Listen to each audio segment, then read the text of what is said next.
সম্মানিত সুধী, জাতীয় ভোক্তা অধিকার সংরক্ষণ অধিদপ্তর থেকে আমরা এই মুহূর্তে আসছি মানিকগঞ্জ জেলার শিবালয় উপজেলার আরিচাঘাটে। বাণিজ্য মন্ত্রণালয় থেকে বেশ কিছু নির্দেশনা রয়েছে, বিশেষ করে যে কোরবানির পশুর চামড়া সংরক্ষণ যে পদ্ধতিগুলো রয়েছে, তো আমরা এই বিষয়গুলোতে একটু সচেতন করার জন্য, বিশেষ করে এখানে যারা ক্রেতা বিক্রেতা আসবেন তাদের আসলে কিছু মেসেজ দেওয়ার জন্যই মূলত আমরা আজকে এখানে এসেছি। যে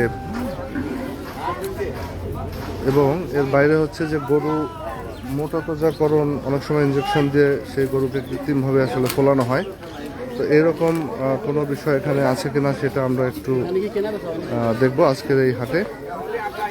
এবং এর বাইরে হচ্ছে যে অনেক সময় দেখা যায় যে এই গরু যে যারা গরু আসলে খামারি আছেন তারা বিভিন্ন সময় হয়তো